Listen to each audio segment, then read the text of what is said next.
باشه. واقعا خوشحالم که در تمام مدت کنار ما بودید و با حمایت‌های قشنگتون به ما انرژی دادید. لطفاً از کانال دوم ما هم حمایت کنید. اگر روزی به هر دلیلی نتوانستیم در این کانال ادامه دهیم، بتوانیم فعالیت ما را بدون وقفه در کانال دوم ادامه دهیم و کنار شما بمونیم. در ادامه میریم سراغ نقد و بررسی قسمت جدید پرن. در این قسمت مثل همیشه آریا نقش بازی میکند و وانمود میکند که مشغول ساخت و ساز سنگین است، اما واقعیت پشت صحنه چیز دیگری است.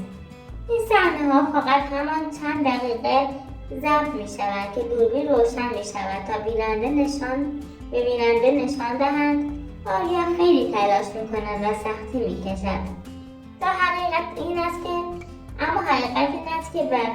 که اپراتور یعنی مهران برادر آریا در پشت صحنه به تمورز کمک می کند و بیشتر کارهای واقعی را او و کارگرها انجام می دهند. آریا فقط بخش کوتاهی از نقش خودش را بازی می کند و بعد از ضبط کارگرها ادامه کار را پیش می برند. این اتفاق بین آنچه در ویدیو می بینید و آنچه واقعا اتفاق می افتد دقیقا همان چیزی است که در نقدهایمان با آن می پردازیم. در ادامه همراه ما باشید تا پشت پرده های بیشتری را برایتان روشن کنیم و ببینیم این خانواده چطور با نقش آفرینی و صحنه سازی سعی میکنند توجه و بازدید بیشتری جذب کنند. در ادامه همراه ما باشید با نقد و بررسی کانال پرن.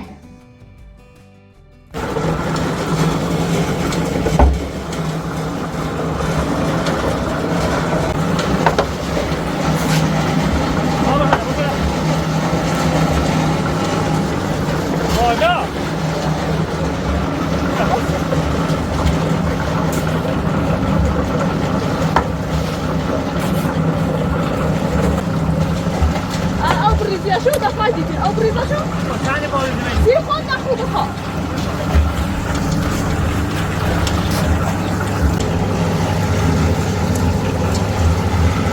ماكس فهمتوا بيس كنا ميتين او بريزه انا صدفي فهمتوا ما زي خالتي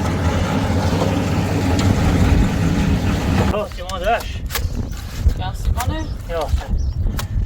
To Simon Dash. Potom baršky barš. Bra.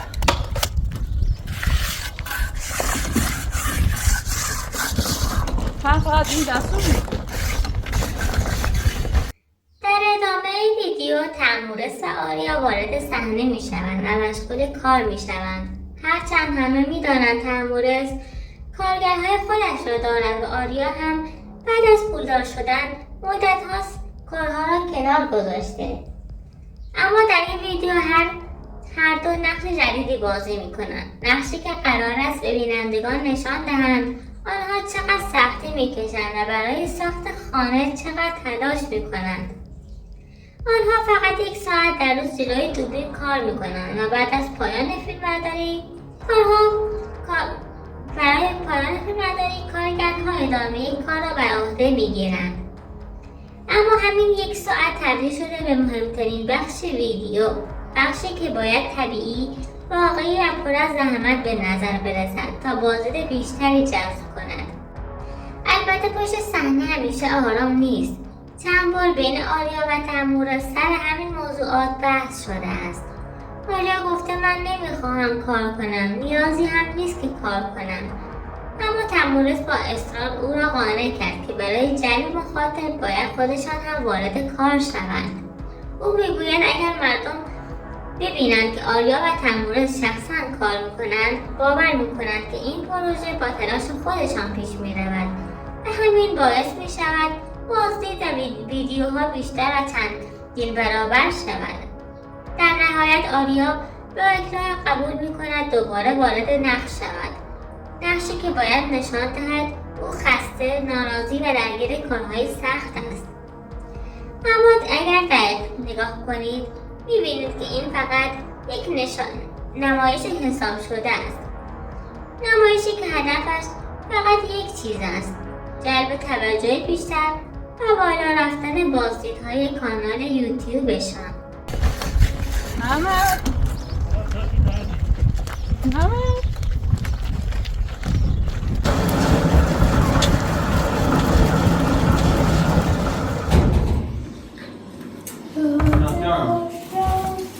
هوا خیلی جوابیده مردی کاش یه کولر میسوزه کولر میبوده نیموی تموم کن تیر جمعی تمام مگه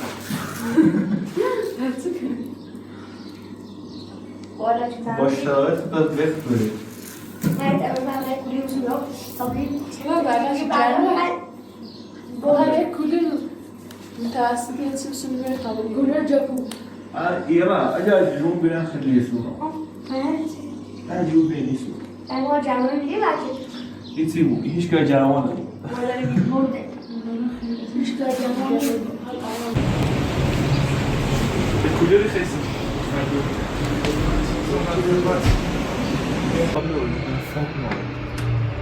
تقریبات رسیم خابر سلامه 9-12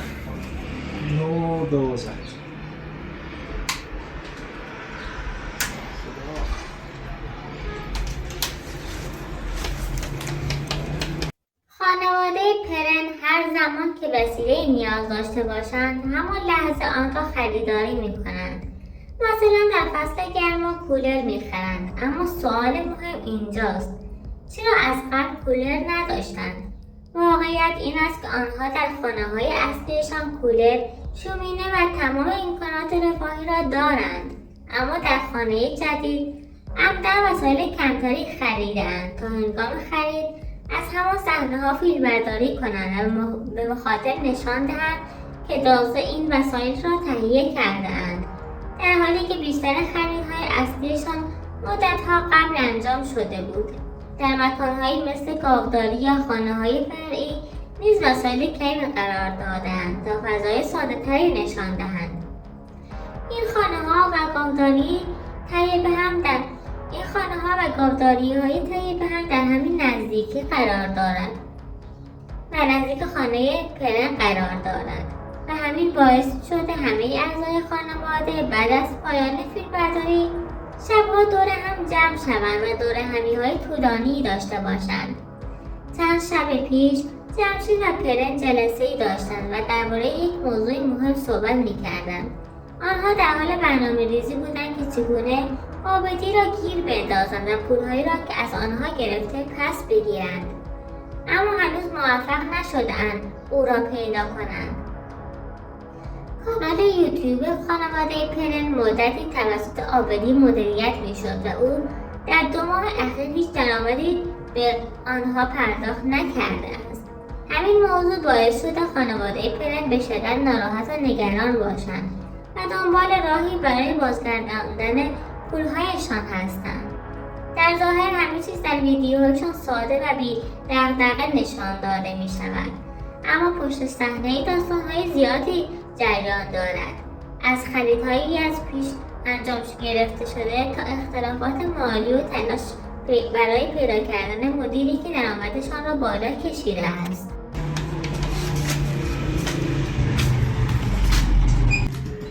تحلیل ویدیو mu ki böyle bir şey mi geçiyor yine ya. Lastik değişen minişliyor. Hem ki tahminin iş buna göre. Baş. İstek ya. Hormone. Ve Acil evet ya. Hayırdır olsun.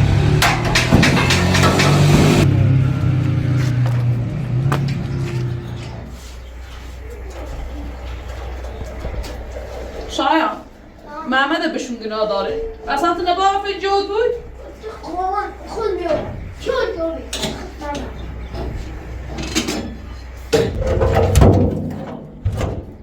Burası? بچه نجا باید شد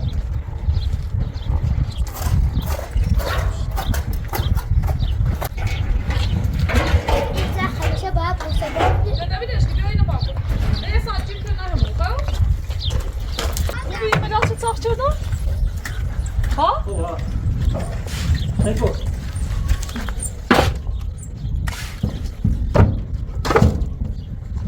چیزه ها آره سلمه ترى عمومه ساعات 1 شروع آبره؟ هاي بزرم أبرا ناشي کمه یا؟ زشته ها؟ هكيري نتي بي انا زشته نه یا؟ تيجي تعيش كنيو بازی هم مثلا بیا محمد بیام پیش کی محمد اینجا أنا خبيرة لازم تبي اما تو تصادف جا؟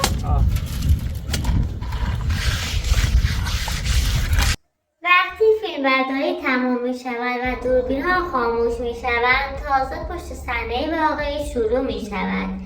در این لحظه هاست که می بینیم چه کسی واقعا کار می کند و چه کسی فقط جلوی دوربین نقش بازی می کند. مهران اپراتور اصلی و فرزند جان بیبی است که بعد از پایان ضبط آستین ها را بالا میزند و کنار تنبورس می ایستد. او در ساخت و ساز جابجایی وسایل و کارهای سنگین واقعا کمک می کند و بخش زیادی از پیشرفت کار مدیون تلاش‌های اوست. در مقابل آریا معمولا همون لحظه که ضبط تمام می شود کنار می کشد و استراحت می کند. او دیگر مثل گذشته نیست. نه توان انجام کارهای سخت را دارد و نه علاقه‌ای به آنها نشان می دهد.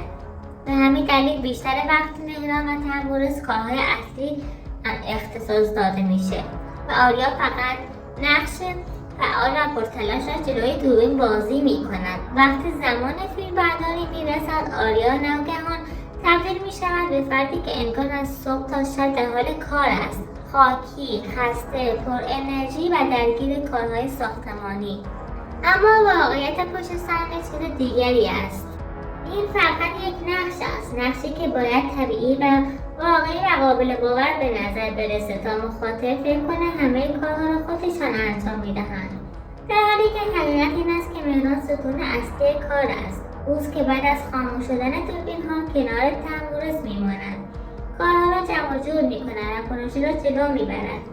آیا فقط زمانی وارد صحنه میشود که قرار است ضبط شروع شود و باید نقش آریای سخت‌کوش را بازی کند. این تضاد بین نمایش جلوی دوربین و واقعیت پشت صحنه همان چیزی است که کمتر کسی می‌بیند. اما اگر دقیق نگاه کنید می‌فهمید چه کسی واقعا کار می‌کند و چه کسی فقط برای جلب توجه چند دقیقه جلوی دوربین ظاهر می‌شود.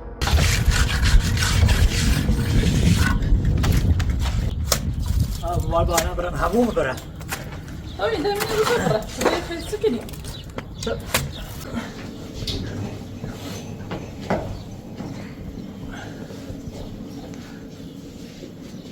خلاص سلام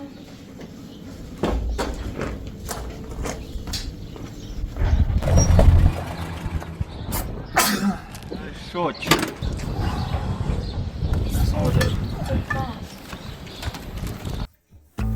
وقتی تنبورس میخواهد به مراسم برود همیشه یک نمایش حساب شده برای دوربین ها اجرا میکند.